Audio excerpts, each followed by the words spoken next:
Hi folks, you're with Tacitus today at your Pushback channel. We have recently seen a marked uptick in the number of women who put on childlike demeanours, some of it looking very coached and well practised in front of the mirror, as well as putting on a simpering, about to burst out into tears voice whenever they are asked to factually account for themselves or in situations where they may be held accountable for a word or a deed. We are in the era now of the crying game, where adult virtue is measured by public crying. We live in an era where all women are strong and independent, so it is truly surprising, if not incredible, that so many of these same strong and independent women, at the drop of a hat, resort to a crying game in such large numbers. Also, we need to keep clearly in mind these women are mostly over 40 years old. They're alleged professionals with one or more college degree and even a PhD.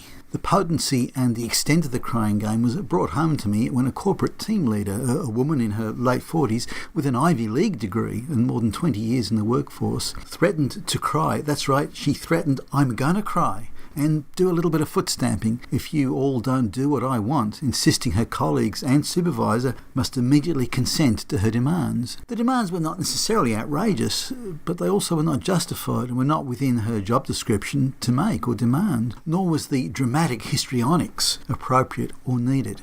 What followed was perhaps just as, if not more surprising than a 47-year-old professional woman threatening to cry if she didn't get her own way. So led by her male supervisor, everyone else then jumped to tiptoe around her, fawning and apologising for, well, they weren't really sure what they were apologising for, but they were energetically placating her, and that was the only thing that mattered for the moment.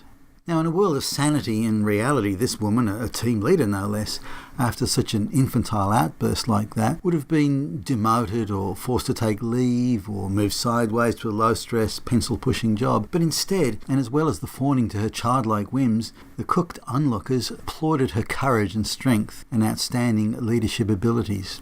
What? This is utter madness. The inmates really have taken over the asylum. Yet by many, and millennials in particular, crying is seen as a form of factual but unimpeachable emotional sincerity.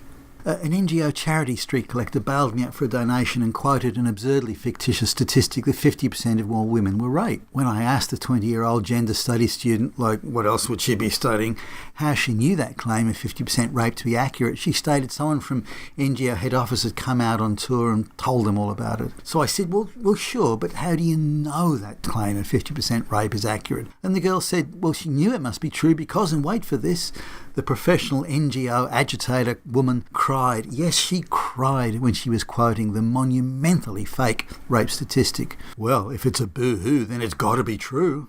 To whip up the base into an emotional frenzy, it is a tried and successful method to cry. I mean, a very girly thing, but nonetheless, with a little babykin's voice. And that becomes the substitute for fact and accuracy. It's classic leftist NGO playbook. Behave like a child and cry. That means you must be telling the truth. In feminist leftist parlance, this is called being emotionally true. Increasingly, mob justice is being meted out not in the form of prison sentences from a court of law and by evidence and facts, but by the loss of one's job or even the loss of an entire career and reputation by an accusation alone. No matter how unlikely or far-fetched that accusation is and how unsupported it might be by any facts, even when the accuser has not one single fact to support their allegation, a determination of notional guilt or innocence can turn on who cries the most, or who cries the hardest, with a simpering little backdrop. Is this what thousands of years of accrued wisdom in jurisprudence has become and what it's turned into? Eons of legal lessons painfully learned.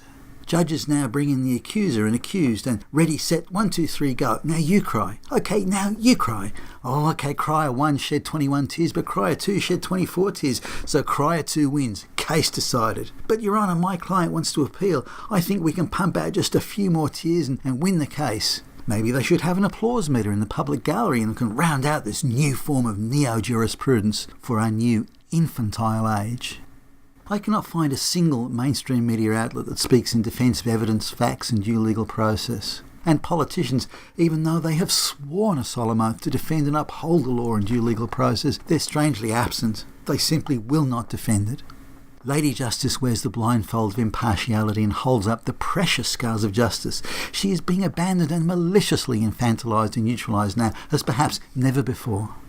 Any society that takes this path is flirting with a looming disaster of the first magnitude.